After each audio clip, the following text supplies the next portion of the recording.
Hi everyone, I'm doing my John Maxwell now, The Leader's Heart. And again, I'm focusing on immigrants to Canada, those who are adjusting to being here. So for my dress today, you can see I'm at home, so I'm wearing my sandals. If I was going to work, I would obviously wear shoes, closed shoes, but I am at home, so I'm wearing sandals. And for where I work, the dress is casual, so this would have been fine to go into work today. Some places are very finicky. They expect you on peanuts to buy a suit, to buy, like a 3-piece suit and wear that to work.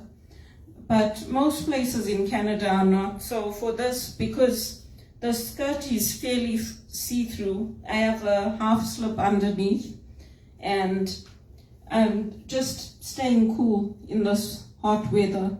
So if you're coming here from Zimbabwe, from other places like that, for us, we normally dress up anyway, but in the banks, they always complain. You can be dressed to the nines, they'll still complain about your dress, tell you, why don't you go and buy new clothes? That's what happened to me at Credit Suisse. And I told him, I said, I'm maxed out. If you want to give me money to go and buy new clothes, then give me the money. I'll go and buy new clothes. But it just gets to a point where it's ridiculous because the executive are making millions and they want you to dress like them, but they want to pay you the least amount of money. You don't have a health spending account. You don't have pension. You don't have benefits. You don't have anything. And they want you to perform at your peak. So I just want to tell people the reality of how it is here. Because when you come here, you think, oh yeah, you're coming to Canada, it's going to be easy to get a job. It's not easy. And for today's reflection, that's what it's about. It's how do we deal with detours. Because yes, you can go to places. There are places where you can get second-hand clothes. But the reality is if people are giving those clothes away, they're not going to be in that good condition. They're not new. So you're not going to want to wear those clothes to work anyway. And you have to save up, you have to buy the clothes, and then you can update your wardrobe. And it's just to tell people so you know what to expect when you come here. And if you're expecting to get a job right away, the reality is that you won't. For now, I've seen that people are getting jobs more easily, even students that come here. When I talk to people now, they're like, oh no, I got a job easily. I didn't have any problems getting a job. That's because of the work that people like me have done. When I came to Canada, I couldn't get a job even packing boxes. I was out of work for 9 months. So I came with money, yes, but that money I used to help pay rent. I used to help get food for the house. I used to help with my nieces and nephews. I used to help with getting gas for petrol for our trips. So, and also I invested in my education. So for 9 months I had no income coming in because when you come here as a skilled worker, the government doesn't give you any money to help you to set up with a home, with a place to stay. They expect you to come and to bring that money into the country. So you have to expect that as well. It's not like when I came, things are much easier now. People are getting jobs in call centers, at universities, in banks. When I came, I couldn't get a job for 9 months. And even now, I've been sitting at home over a year without an income, without any job. And I'm very highly qualified, I'm diligent, I'm professional, I know how to dress, I know how to do my work. But still, I'm sitting at home sending out thousands of applications every day, globally. And I'm sending them to agencies in the US as well, because I do keep an eye out on the employment agencies that are recruiting in America, in England, in Switzerland, even in Africa. I'm applying for jobs in South Africa, in Zimbabwe. So, sometimes the recruiters will comment on my post, thank you for applying, but I'm doing everything I can to try to get work. And it's very disheartening when you're sitting at home and you don't have an income. And even with the church work that I do, I don't get an income for that. I don't get a stipend. So that's why I put that link on my YouTube, so that if people want, they can help me with something. If they don't want, the talks are there, they're going to be free anyway. But that's how life goes here. It's about how do we deal with the detours. And for this reflection for today, it's basically looking at our teams. When we work with teams, we transfer ownership to the teams. Nobody wants to work with somebody who's a micromanager, who expects you to balance the books to the cent. Sometimes companies make mistakes on their invoices, they don't do things correctly, and then the companies come down on you. So we need to have teams where we can take control, where we can take ownership of our work and what we're doing. We need to have an environment where each team member wants to be responsible. We don't want to be treated like children. We don't want to be treated like we're uneducated, like we don't know what we're doing. Most of us who are coming into this country are graduates, but when you come here, they treat you like you don't know anything. They treat you like, oh, you can't do anything. So you have to be open to learning how they want things done and doing things their way. And even when you ask for help, be prepared for them to say no. Because when I started my career at TD, I used to ask them for help, and most of the time they used to say no. So then it used to go all the way up to the C-suite executives. And then, even then, it was like pulling teeth to get any kind of support towards my HRPA dues, towards studying.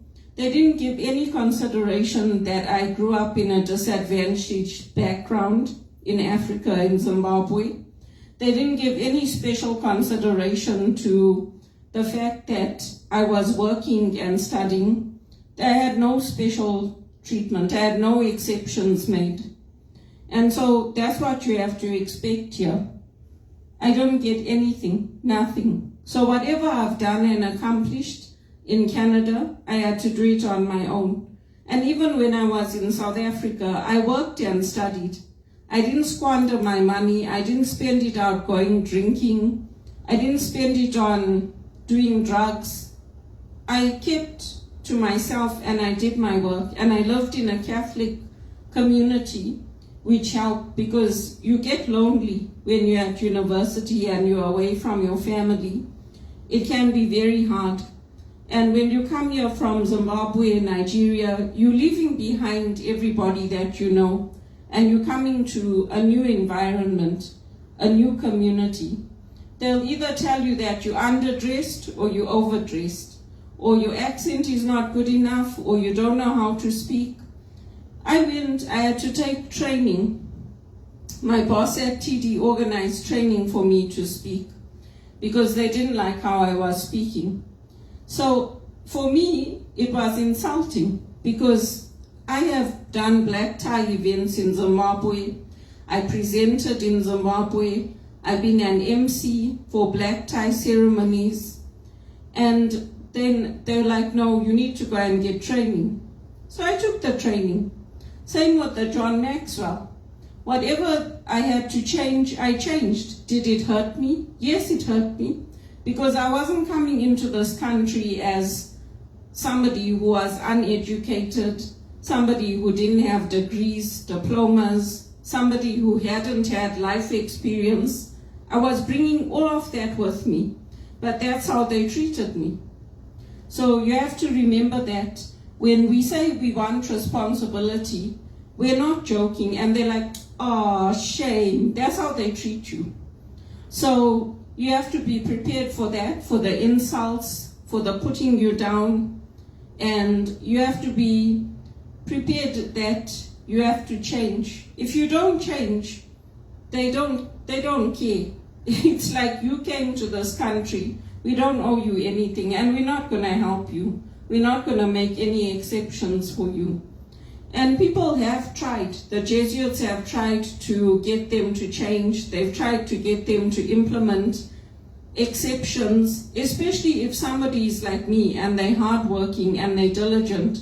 They don't do it. They don't. So you just have to be prepared for that. And also, we have to be able to develop our personal capabilities.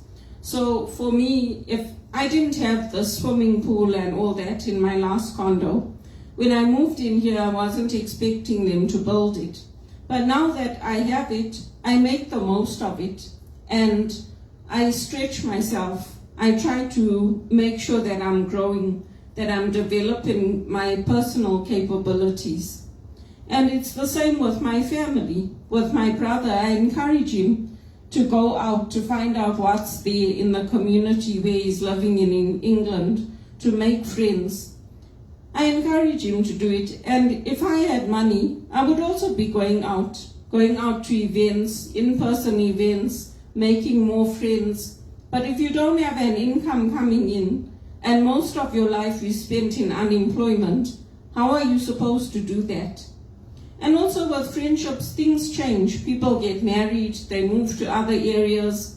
So I always look for ways to get involved in new things and to build new relationships. And then the last point is leaders learn quickly and encourage others to learn efficiently also. And that's true in our workplaces, it's true in our church, in our communities. And every time we get a new leader coming in or a new person running different sections, whether it's in a department or a church or in our workplace, the team has to adapt. And it's not easy for us. Every time you take on a new contract, you have a different set of people to deal with. You have a different team to deal with. And if the team is not here, the team is in Britain, or the team is in Vancouver, that's even harder because you have to get to know their personalities, how they like to work, how they like to do things. And this hot desking system is also a pain because if you want to have a meeting, like when I worked at HSBC, when I had to have meetings, you couldn't book the room and then have the room available. You had to go and check, okay, which room is free, and walk up and down to see, okay, where can I go and have my meeting now? So in some ways, working at home takes that away because you have the comfort of just hopping onto an online meeting and you're in your home, so you have that privacy to a certain extent because the companies can listen to you through the web. They have a way to do it. And also they can turn on your cameras. That's why people like to have jobs in an office, because then you're keeping that work and that home separate. And you don't have to have people from your work coming into your home, meeting with you in your home.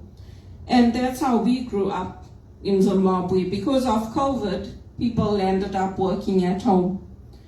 So those are pointers for people who are coming here and coming into Canada to remember.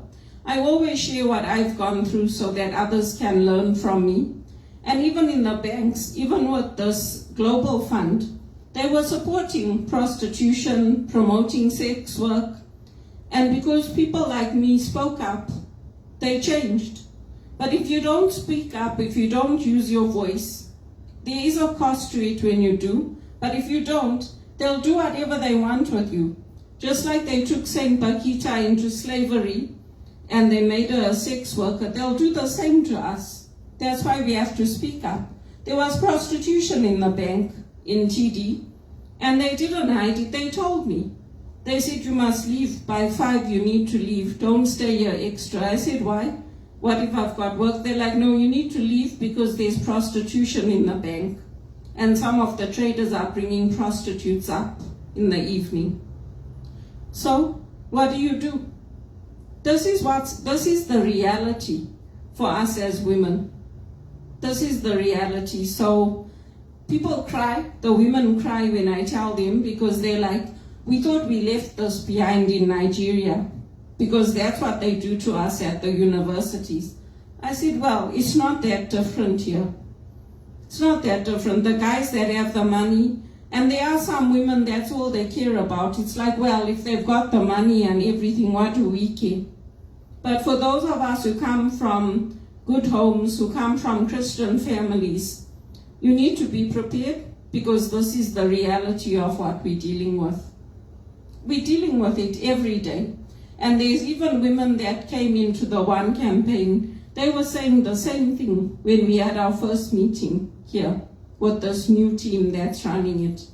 So it doesn't change. It doesn't matter whether you're in India or whether you're here. The same things happen. And I've been very courageous. When I used to tell them, like at Stericycle, I want to finish early, they wouldn't let me finish early. In fact, they would keep me there. They'd let everybody go, and I'd be the last one to leave, and then I'd have to take the bus home by myself at midnight. That's how they treated me. Very, very badly. So I'm just saying that it's not only happening to me, it's happening to a lot of people. The harassment, the lack of respect for what we're bringing to the table, the lack of support for education, and the lawyers will say it's a perceived injustice, but it's not actually a perceived injustice. It's a real injustice. Because those of us who came here, who grew up in civil wars, who grew up surviving civil war, who grew up educating ourselves, working and studying, should have exceptions made for us. We should be given special treatment. We should be allowed to attend our church when we have special occasions and for our religious holidays, and we're not. We're not. So I'm just telling people so that you know what to expect, because if you come in like me, thinking Canada's this perfect country, everything's good, everything is going to be in our favor, we're not going to go through what we went through in Zimbabwe, it's exactly the opposite, and you'll end up getting hurt. I got hurt because I didn't have anybody to tell me the reality of how it is. And this is the reality. When I speak to all the immigrants that talk to me, they cry. And they're like, so why did we come here? I said, well, if you want to stay here, you have to persevere. And you guys are lucky you're having it easier than me. You're getting jobs within a month or two. I'm still sitting at home, highly educated with all my skills, with all the experience I have, not just in Canada, but in South Africa, in Zimbabwe, in England, in America. I still can't get a job. So this is the reality. So that's the reflection for today. And I do hope it helps people, including with the dress, because you won't get that kind of discrimination when you work in the hospitals, when you work in other companies. It was always in the banks. They were never happy with my dress. And it was the women. The guys never said anything. It was always the women criticizing how I was dressing. I wanted to tell them, you know what, you've got a husband who gives you money to go and buy clothes. I have to do everything on my own. So why don't you just leave me alone? I'm doing my work. But that's the reality.